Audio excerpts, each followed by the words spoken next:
1,00,000 మంది శివభక్తులతో కలిసి మహారుద్రాక్ష పూజలో పాల్గొనండి. వెంటనే కాల్ చేసి మీ పేరును నమోదు చేసుకోండి.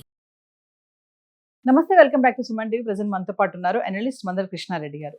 నమస్తే సార్. నమస్తే అమ్మ. సార్, అమెరికా పౌరసత్వం ఇంకా కష్టమే. ట్రంప్ సర్కార్ కొత్త రూల్స్ తీసుకొస్తుంది. అంటే ముందున్నటువంటి ఫీజుల కంటే ఇప్పుడు ఫీజెస్ మళ్ళీ ఇంకా అదనంగా పెంచేశారు. 75% వరకు పెంచారనే వార్తలు అయితే వినిపిస్తున్నాయి. మరి ముందు ఇంకా ఈ సిటిజన్షిప్ అనేది కష్టం అంటారా? అసలు ఎందుకు ఇలా పెంచుతూ పోతున్నారు అంటే ఒక డీటెయిల్గా మాట్లాడుకుందాం సార్. ట్రంప్ రెండోసారి అధికారంలోకి వచ్చిన తర్వాత తన ప్రజలకు తాను ఎలక్షన్ వాగ్దానాలు ఇచ్చిన ప్రకారంగా వలసదారులకి అత్యధికంగా ఉన్నటువంటి జాబ్స్ని వారిని ఈ దేశం నుంచి పంపించేసి ఆ ఉద్యోగాలన్నీ మీకు ఇచ్చి నిరుద్యోగ సమస్యను పారదోలుతానని చెప్పి వాగ్దానం చేశాడు. దానికి అనుగుణంగా అనేక రకాల మార్పులు చేయడం మొదలుపెట్టాడు. సరైనటువంటి ఇమిగ్రేషన్ లేనటువంటి వాళ్ళందరినీ దేశాన్ని వదిలిపెట్టిపోమని చెప్పాడు.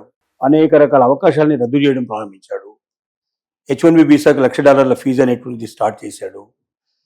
కోర్టులు చెప్తున్నా వినకుండా దాన్ని ఇంకా ముందు తీసుకెళ్లే ప్రయత్నం కూడా చేస్తున్నాడు. మన ఈ మధ్య ఫెడరల్ కోర్టు ఇచ్చిన తర్వాత కూడా మళ్ళీ తిరిగి పైకోర్టుకు వెళ్ళి దాన్ని క్యాన్సిల్ చేయించడం కూడా జరిగింది.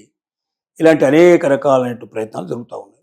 ఇది కాకుండా ప్రెసిడెంట్కు ఉన్నటువంటి అధికారాలు ఏమిటంటే ఆదాయ మార్గాలను పెంచుకుంటూ ఫీజుల రూపంలో కొంత అదనంగా చేర్చుకోవడానికి కూడా, అదనంగా ఫీజు వసూలు చేయడానికి కూడా చట్టాల్లో ప్రెసిడెంట్కు ఉన్న అధికారాన్ని ఉపయోగించుకొని ఇప్పుడు సిటిజన్షిప్ కోసం ఎవరైతే అప్లై చేసుకుంటారో వాళ్ళకి ప్రత్యేకంగా కొంత ఫీజు పెంచేటువంటి ఏర్పాటు చేశారు. అంటే ఆన్లైన్లో అప్లై చేసేవాళ్ళు ఉన్నారు, పేపర్ ఆఫ్లైన్లో కూడా అప్లై చేసేవాళ్ళు ఉన్నారు. ఆఫ్లైన్లో అప్లై చేసే వాళ్ళకి ఇంతకుముందు మనం ప్రెసెంట్ ఆఫ్లైన్ లో అయితే $760 ఉంటే ప్రెసెంట్ దాని ఇప్పుడు $1,330కి పెంచేశారు. 75% దాదాపు పెంచడం జరిగింది. ఆన్లైన్ వచ్చేసి $710 ఉంటే $1,230కి పెంచేశారు. అది కూడా 75%, ఆల్మోస్ట్ ఆల్ 75% పెరిగినట్టే లెక్క. ఇది కాకుండా రిజెక్ట్ అయినట్టే, అంటే ఒకసారి అప్లికేషన్ రిజెక్ట్ అయిందంటే మళ్ళీ తిరిగి అప్లికేషన్ చేసుకోవడానికి కూడా గతంలో 830 ఉండేదంట సార్, ఇప్పుడు 1,470 చేశారు దాన్ని. అంటే ఇవన్నీ దాదాపుగా 75%, 80% దాకా కూడా పెంచడం జరిగింది. ఇంత పెద్ద మొత్తంలో పెరిగేసరికి ఏమవుతుందంటే మన దగ్గర రూపాయికి అక్కడ డాలర్కి చాలా తేడా ఉంది. కొన్ని వేల రూపాయలు పోగొట్టుకోవడం జరుగుతుంది. థౌజండ్స్ ఆఫ్ రూపీస్ వృధా అయిపోతాయి. అంటే ఇవన్నీ ఏంటంటే వీలైనంత వరకు ఎక్కువ మందికి సిటిజన్షిప్ రాకుండా చేయాలనేటువంటి ఆలోచనతో చేస్తున్న పని. అంటే ఫీజులు ఎక్కువ పెరిగేసరికల్లా అందరూ అప్లై చేసుకోలేరు, అప్లై చేసుకోకపోవడం తక్కువ, అంటే ఏదో ఒక రకంగా వదిలించుకోవాలి అనేటువంటి భావంతో ఉన్నారు. రెండోది, బాగా ఫీజులు పే చేయగలిగితే వాడి దగ్గర డబ్బు బాగున్నట్టు కాబట్టి అలాంటి వాడిని ఇన్వైట్ చేయాలి.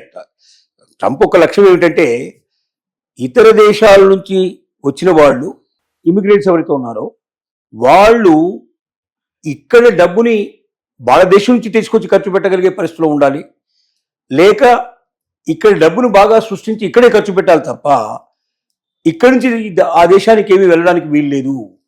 ఈ దేశం మీద ఆధారపడి బతికేవాడు కాదు కావాల్సింది, ఈ దేశాన్ని అభివృద్ధి పదంలో నడిపించే వాళ్ళు, అవసరమైతే ఆ దేశం నుంచి సంపదను ఇక్కడ తీసుకొచ్చి ఈ దేశంలో ఖర్చు పెట్టేవాడు కావాలనేది అతని ఆలోచన. దానికి తగ్గట్టుగానే ఫీజులు పెంచడం జరిగింది. దీనివల్ల చాలామంది ఎఫెక్ట్ అవుతారు, చాలామంది అప్లై చేసుకోలేని పరిస్థితి ఏర్పడుతుంది. ఒకసారి అప్లికేషన్ పెడితే రిజెక్ట్ చేసే అవకాశాలు ఉంటాయి. ఎందుకంటే రిజెక్ట్ అయితే మళ్ళీ డబ్బులు వస్తాయి కదా, అంటే రెండింతలుగా వస్తాయి. ఇప్పుడు పెంచిన ఫీజు వస్తుంది, మళ్ళీ రిజెక్ట్ చేస్తే మళ్ళీ ఫీజు వస్తుంది. అలా వీలైనంత వరకు చేయడానికి ప్రయత్నం చేస్తారు. ఎందుకంటే ముఖ్యంగా వెట్టింగ్ ఫీజు అంటున్నారు దీన్ని.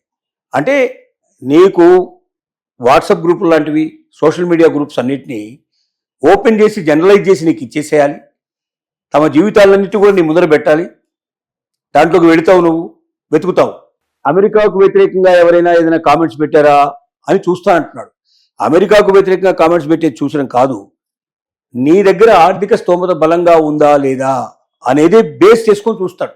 ఇది చాలామంది మేధావులు కనిపెట్టారు. వారంగా వెట్టింగ్లో వచ్చిన వాళ్ళలో కొంతమంది అంతకుముందు వ్యతిరేకంగా కామెంట్ చేసిన వాళ్ళు కూడా ఉన్నారు, లేదా వాటిని ఫార్వర్డ్ చేసిన వాళ్ళు కూడా ఉన్నారు. వాళ్ళు కూడా ఇప్పుడు అమెరికాలో ప్రవేశించడం కూడా గమనించారు. కొన్ని మన తెలుగు సంస్థలు అక్కడ గమనించడం జరిగింది. కానీ ఆర్థికంగా స్తోమత ఉన్నట్టుగా ఆటోమేటిక్గా తెలుస్తుంది. ఎందుకంటే సోషల్ మీడియా ద్వారానే కదా ఎవరైనా ఫ్రెండ్స్ని అడిగినా, రిలేటివ్స్ని అడిగినా కమ్యూనికేషన్ అనేది ఆటోమేటిక్గా పోతుంది. లేదా బ్యాంక్ నుంచి వచ్చినటువంటి ఇన్ఫర్మేషన్, ఇట్లాంటి రకరకాలుగా మొత్తం నువ్వు ఓపెన్ చేసేసి వాళ్ళ ముందర పెట్టేసిన తర్వాత మొత్తం లైఫ్ అంతా స్టడీ చేసే అవకాశం ఉంటుంది. వాటిలో ఎక్కడైనా అప్పులు చేస్తున్నాడు, ఇతని ఆర్థికంగా స్తోమత లేదు, ఇతని పరిస్థితి కొద్దిగా మధ్యతరగతి వాడు వీడు అనే భావన ఎక్కడైనా కలిగితే బ్లంట్గా రిజెక్ట్ చేసేటువంటి ప్రయత్నం తీసుకొచ్చారు. వీటన్నిటి ఫలితం ఏమిటంటే వీలైనంత వరకు ఇమిగ్రెంట్స్ని అమెరికాకు రానివ్వకుండా చేయాలి, ఉన్న ఇమిగ్రెంట్స్ కూడా వదిలించుకునే ప్రయత్నం చేయాలనేటువంటి భావన తప్ప ఇంకోటి సిటిజన్షిప్ అసలు అప్లై జరగకూడదు. సిటిజన్షిప్కి వచ్చేవాడు తగ్గిపోవాలి. సిటిజన్షిప్ ఒకసారి అప్లై చేసిన తర్వాత ఇప్పుడు కాదు 20 ఏళ్ళకు 30 ఏళ్ళకు 40 ఏళ్ళకు వచ్చే అవకాశాలు ఉంటే మళ్ళీ అదొక ఇబ్బంది కలుగుతున్న ఉద్దేశంతో ట్రంప్ సర్కార్ తీసుకుంటున్నటువంటి జాగ్రత్తల్లో భాగంగా చేశారు. రెండోది ఆదాయాన్ని పెంచుకోవడానికి కూడా దీని ఒక ఆదాయ మార్గంగా కూడా ఉపయోగించుకునేందుకు ప్రయత్నం చేస్తున్నారు. అంటే ఈ కొత్త రూల్స్ వల్ల సార్ ఆల్రెడీ అప్లై చేసుకున్న వాళ్ళు ఉంటారు కదా, వాళ్ళకి కొన్ని మినహాయింపులు ఉంటాయి, అవి కూడా పోయే ఛాన్సెస్ ఉంటాయా సార్? ఇప్పుడు మినహాయింపులు కూడా తీసేశాడు. ఒక్క మినహాయింపు తప్ప ఇంతకుముందు ఏంటంటే ఆర్థిక స్తోమత తక్కువ ఉన్న వాళ్ళు ఎవరితో ఉన్నారో వాళ్ళకి వెసులుబాటు ఇచ్చే పద్ధతి లోపల ఫీజులు తగ్గించడానికి వాటికి కూడా కొన్ని అవకాశాలు దాంట్లో కల్పించారు. ఇప్పుడు ఎవరైనా ఉన్నటువంటి సైన్య పిల్లలు కానీ లేకపోతే ఎక్స్ సర్వీస్ మ్యాన్ పిల్లలు కానీ ఎవరైనా ఉంటే వాళ్ళ వరకు మాత్రమే కొంత తగ్గించాలి, మిగిలినవన్నీ ఎత్తేసాడు. ఇంతకుముందు 4-5 రకాలైన అవకాశాలు ఉండేవి. ఆర్థిక స్తోమతను బట్టి లేకపోతే ఏదైనా వాళ్ళు ఇబ్బందుల్లో ఉన్నట్టు పరిస్థితి లేదా అప్పుల్లో ఉన్నట్టు పరిస్థితిని బట్టి వీటన్నిటి బట్టి ఫీజుల్లో కూడా మినహాయింపులు ఉండేవి. ఇప్పుడు ఆ మినహాయింపులు అన్నిటికీ స్వస్తి చెప్పాడు. నువ్వు ఏమన్నా ఉండు, నీ వ్యక్తిగత జీవితంతో నాకు సంబంధం లేదు, నాకు రావాల్సిన అదే నాకు రావాల్సిందే అనేటువంటి ఒక మొండి పట్టుదలతో ఇప్పుడు ప్రొసీడ్ అవుతున్నాడు. Thank you.